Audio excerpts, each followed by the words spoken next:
అఖిలప్రియ గారు. ధన్యవాదాలు అధ్యక్ష.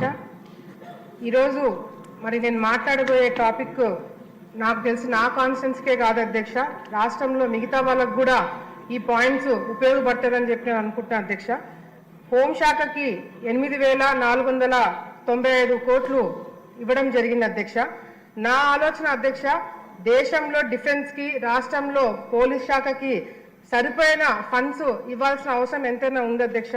ఎందుకంటే ఇప్పుడు చాలా కాన్స్టిట్యున్సీలో నాతో పాటు ఎమ్మెల్యేలు అందరూ కూడా అగ్రి అవుతారు అధ్యక్ష. సరైన వెహికల్స్ లేవు, ఆ వెహికల్స్కి పోలీస్ డిపార్ట్మెంట్ వెహికల్స్ రిపేర్లు వచ్చినా కూడా లేకపోతే డీజిల్ పెట్రోల్ ఖర్చులకు కూడా అధ్యక్ష వేరే వాళ్ళని అడిగే పరిస్థితికి పోలీస్ డిపార్ట్మెంట్ వాళ్ళు రాకూడదని చెప్పి నమ్ముతున్నాం అధ్యక్ష. అంతేకాకుండా అధ్యక్ష, పోలీస్ స్టేషన్లు గతంలో ఎప్పుడో బ్రిటిష్ కాలంలో కట్టిన బిల్డింగ్లలో ఇంకా కొంతమంది అక్కడ ఉద్యోగాలు చేసే పరిస్థితి కనిపిస్తుంది అధ్యక్ష. నా కాన్స్టిట్యున్సీలోనే చాగల్మరి అనే మండలం హెడ్ క్వార్టర్స్లో పోలీస్ స్టేషన్ ఏ విధంగా ఉందంటే అధ్యక్ష, ఎస్ఏలు లోపల కూర్చొని పనిచేయాలంటే ఎక్కడ పైనుంచి ఊడి తల మీద పడతాయనే ఒక భయంతో అక్కడ ఉద్యోగాలు చేసుకున్న పరిస్థితి ఇంకా కూడా కనిపిస్తుంది అధ్యక్ష.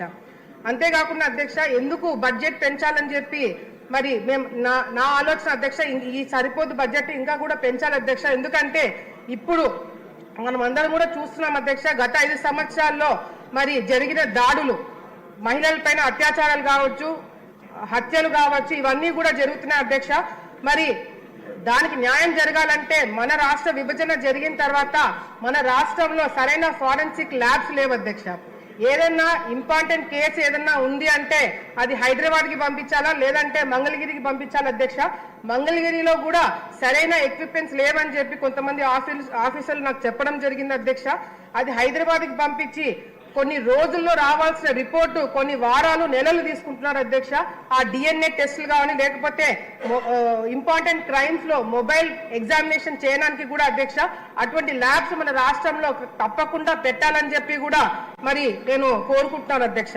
అంతేకాకుండా అధ్యక్ష, ఇప్పుడు మనం టీవీలలో యాడ్స్ చూస్తున్నాం, ఏదన్నా ప్రోడక్ట్ వాడాలన్నా ఏదన్నా పబ్లిసిటీ ఇవ్వాలన్నా ఆఖరికి ఏ గుర్తుకు ఓటు వేయాలన్న పబ్లిసిటీ కూడా మనం ఎలక్షన్ టైంలో టీవీలలో యాడ్స్ ఇస్తున్నాం అధ్యక్ష.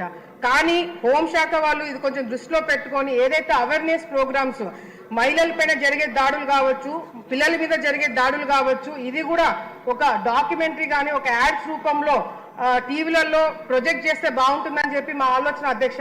ఎందుకంటే చాలా మంది చిన్నపిల్లల మీద జరిగే దాడులు బయటికి వచ్చి చెప్పుకుంటే వాళ్ళ ఫోటోలు కానీ పేర్లు కానీ బయటికి వస్తాయేమో, అందరికీ తెలుస్తుందేమో అని చెప్పి ఒక భావనలో ఉంటారు అధ్యక్ష.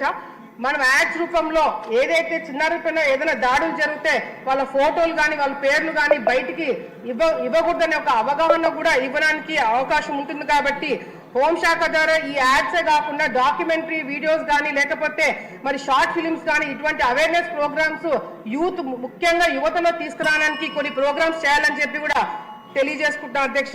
ముఖ్యంగా పోలీస్ డిపార్ట్మెంట్ వాళ్ళు స్కూల్స్ లో పిల్లలతో పాటు తల్లిదండ్రులకు కూడా మరి అవగాహన ప్రోగ్రామ్స్ పెట్టాలి అధ్యక్ష.